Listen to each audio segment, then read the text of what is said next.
Hi there, this is Sifu Slim coming to you live from the inside. I do some outdoor videos, pre-workout, post-workout. Now we're coming inside because we're going to connect with the intellectual side and the biochemistry of coffee.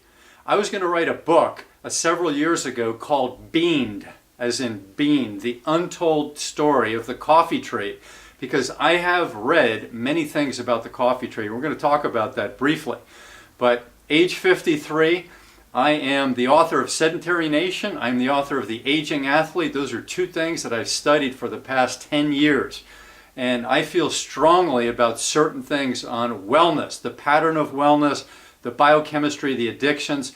So one of the things that God gave me was the ability to overcome and refuse to step into something that was going to make me addicted to it. I don't know how I was wired that way. Fortunately, I was. So we're going to talk a little bit about the neurons firing in your brain. It's an electric impulse. There's lots of organic matter, and when it gets the glucose and it gets set with proper nutrients, it's firing electrically in the brain, and that's what's happening. Now, we don't want to screw that up. So I have a friend of mine, his name is Brent CMT, and he's got a wellness background also. We're going to bring in Brent right now. Brent, how old are you and where are you from? I'm 34 from Asheville, North Carolina. Okay, what do you think about age 53 Sifu Slim? You've known him for about 2 weeks. What do I you like think you. so You're a good guy. What do you think about the wellness stuff that I do? Absolutely great. So we had a talk about coffee. Tell us how that talk started. I can't even remember why. You're fighting off a cold currently, correct? A little bit. A little nasal congestion, but coffee, I love it. I drink it every day. I used to do... Your eyes lit up when you said that. Yeah. Used to do a double shot every morning, and I've been trying to wean myself off. I went down to a single shot. When was that? Over the last couple of weeks. I went from a double shot, well, I went from a black eye, which is 2 shots and a little bit of coffee, to a red eye, which is 1 shot and a little bit of coffee, to just a cup of coffee. And been doing just a cup of coffee for the last 3 or 4 days, trying to slowly taper down. And then today, I decided to just completely go cold turkey and cut myself off. And starting at 9:30 a.m. or when was that? So I usually do coffee first thing in the morning, and then I do my yoga. So that's my normal thing. And so you're using a drug to be able to do something natural. I appreciate you pointing that out. That's great. Number 1 drug in the world is caffeine. It's great. It's great. I love it. You have to have it. You're getting lit as we speak, just thinking about it. And this morning, so I was like, okay, no coffee. Just going to go straight for the yoga. I made it 20 minutes into the yoga session and couldn't do it. I just did not have the energy. And I was like, okay, it's fine. And tried to wait it out. About 2 hours later, started getting really bad headaches. And I knew it was the coffee. So I gave in. I failed at my attempt to quit. And I got a cup of coffee, and 10 minutes later, I'm okay. You re-sparked. So Brent, I didn't really give him homework, but we were talking about coffee, and I said, Brent, I had the question too. I'm not a coffee drinker. I knew when I was 10 years old, and I went out with a buddy of mine who was like an uncle, and we were having breakfast, and he said, you want a coffee? And I said, I don't drink coffee. And he says, come on, be a man. So we got a coffee in like a breakfast restaurant. This is 1972 in New Jersey. This is the old school plastic cup coffee. And I got that stuff and I took a sip and I put it in my mouth and I wanted to upchuck the whole thing. I just knew it wasn't right. That's the firing wellness of Sifu Slim. I knew that wasn't right and I didn't know why. I just knew it wasn't for me. What was your first taste with coffee? About the same. Didn't taste quite right, but it's conditioning. I've been conditioned to drink it via media and social gatherings, things of that nature. And probably over the last 15 years, I've gone off of coffee for 6 months to a year, and I feel great. I feel a lot better mentally, more clear. Even now when I drink coffee, I'll drink the coffee and I feel like a little brain dead. But I'm kind of okay with it just because I'm addicted to it, and otherwise I get headaches. But I know if I go off of it, it's about a week's worth of headaches, but it's a lot better in the long run. So I was going to write a book And I was actually going to do something like Fast Food Nation, and what's the other person's name that that did the fast food book where he only ate McDonald's?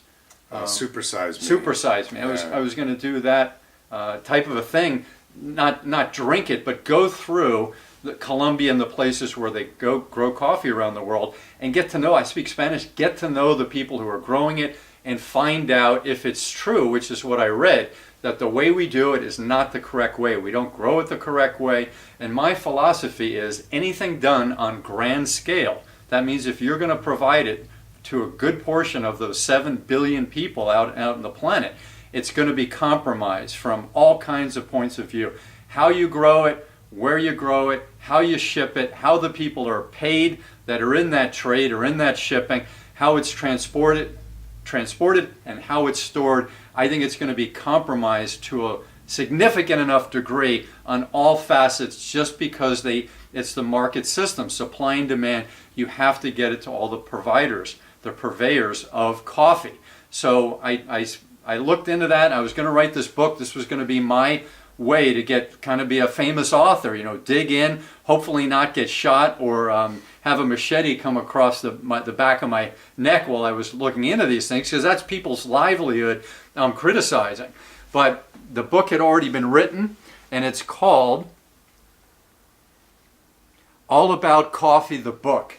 Now you can look that up. Now I'm a pretty good internet searcher, and it took me 3 days, because I was telling people I'm going to write this book, I'm going to go to Colombia, I'm going to go to all these other countries, I'm going to write this book, and it took me 3 days of searching before I embarked on this crusade to find that book. So it's buried on Goodreads and Amazon, etc. It's not easy to find. All the search words that I was using were the basic ones: the bad side of the coffee trade, things about coffee that are not good for you, coffee bad, all those things. It wasn't appearing. Maybe it will today, but 3 years ago it wasn't appearing. So I was going to write that book. I wound up finding out it was already written, and it's saying the same thing I just shared with you. It's shipped incorrectly. They ship it in the hull of boats. The hulls of boats are moist, so you got to put mulgicide in there. When you grow it in the natural way from 100 years ago, you're supposed to grow it in the shade. It's a bush that does well in the shade. It grows slowly, and that's how you produce less toxic coffee, less acidic coffee. And they don't do that. They put it out in the open. There's not enough shade to do this, of course, in a rapid agribusiness way. So they put it out in the sun. They irrigate it. They get it done quick. They pick them. And it's not good. Even the organic, I'm hoping they do it well. Starbucks says they do it well. I hope the heck they do it well. I'm not here to criticize anyone doing it well. But my intuition is telling me that the majority of the way coffee is produced and shipped is less than what you would like to see. So any thoughts so far? The way in which we do things, the quality in which we do things determines the outcome. And so I agree with you on that. And that if it's done in a compromised manner. In a compromised manner, then the end user, as we drink it, suffers. We suffer. We might not realize it, but we often can tell when we go to a restaurant and we eat the food, we can feel the energy from the chef. If they truly love what they're doing and they're putting that energy and love into the food, we can taste it in the food. And that in turn helps us. And they're buying from the top producers, which for a meal that's $12.50. I mean, where can they get the best organic food and only charge us $12.50? So we're not here to criticize people in the business world trying to make a profit. But if you did everything right, what would a meal cost? Yeah, a good meal, $20, $30 at least for quality ingredients and a quality chef. And you're taking care of the guy who ships it, who picks it, who stores it, and taking care of the people all along the line, which could be, I don't know, 12, 20, 30 people. I have no idea. The people who provide the gasoline, for the trucks, it's over and over. So how do you do things and feed the masses? So I'm looking for solutions. If you've got them, I'd love to hear them. I like the idea of locally grown. We don't grow coffee around here, so we'll have to have our coffee shipped in if we drink that. But so those are some thoughts. Anything before we move on to the brain? No, let's move on. Okay. So I sent Brent out of my place the other day with the idea that I read Wikipedia 3 years ago, and it's a good place to start. I've mentioned in other videos that Dr. Mercola is another good place to start. When you're looking into things, check some of the trusted sources. Wikipedia, I've been hunting Wikipedia for 15 years. I rarely find things that don't have a source that at least is documented, so I can go in and look up the source, and I can look up the people who are involved in that source for the most part.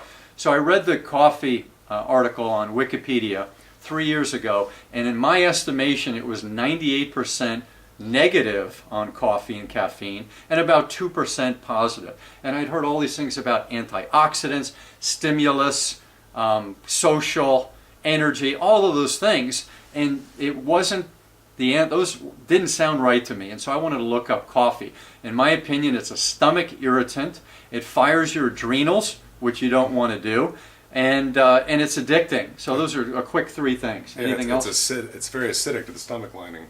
Which means it's acidic to your bloodstream. It's just it's not good anywhere. So the brain, of course, needs stimulus. So how do you get that? In yoga, you get it from the group dynamic. Other people in the yoga. All it takes is 2 people. If you know what a pack of dogs is, it's 2 dogs. They act completely differently when they know they can surround you. That goes back to their hunting heritage, being a wolf. They're different when they're a pack. That's 2 or more. And the same thing with people, the dynamic energy that happens between 2 people. Your career for the past several years has been what, and how does the group dynamic work with 2 people on that escapade? I, by trade, am a massage therapist, and obviously the healing can really take off when both people are mindful and present in that moment and allow the healing to begin. So we're going to come back to you, give you a little break to regroup, and we're going to come back to you more with the biochemistry of caffeine and coffee. Sifu Slim and Brent, the philosopher massage therapist.